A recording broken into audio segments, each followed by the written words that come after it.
নমস্কার বন্ধুরা, আজকে আমি বানাতে চলেছি কাঁচা পাকা আমের মিষ্টি আচার।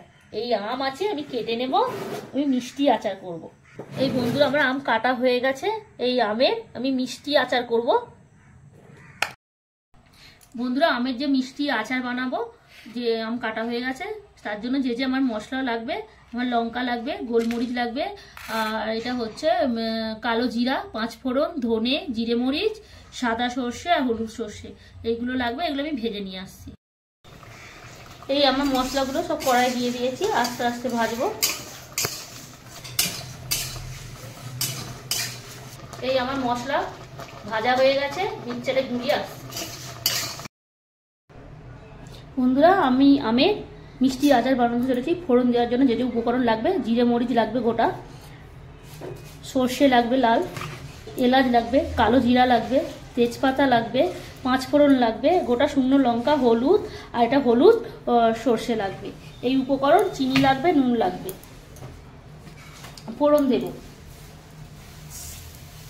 এই ফোড়নের ওগুলো সব দিয়ে দেবো।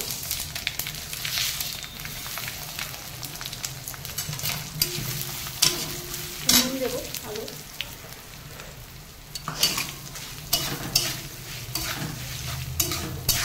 মিষ্টি আচারে তেল অল্প দিতে হয়, শুধু ফোড়নটা ভাজার মতনই দিতে হয়, তো তেল লাগে না এতে। লাল লাল ভাজা হয়ে গেলে আমি আমগুলো তুলে দেবো। ভাজা ভাজা হয়ে গেছে, হলুদটা আগে তেলের উপরে ভেজে নেবো, তাহলে হলুদের একটা গন্ধ ছাড়ে,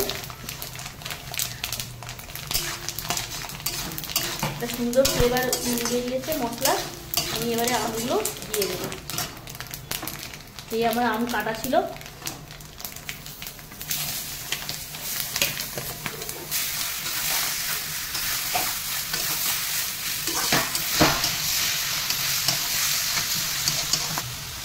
এই আমার আমগুলো কষানো হয়ে গেছে, অনেক কমে গেছে। এবারে চিনিটা দিয়ে দেবো।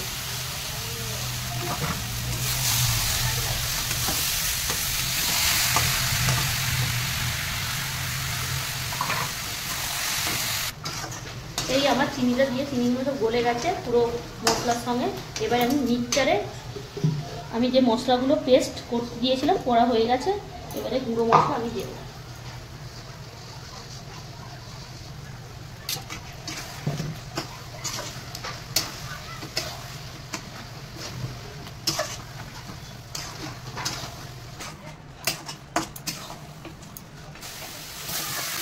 এই আমার মিষ্টি আমের আচার পুরো রেডি হয়ে গেছে।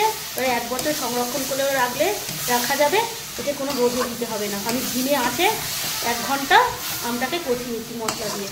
এই আমার মিষ্টি আমের আচার আমার রেডি।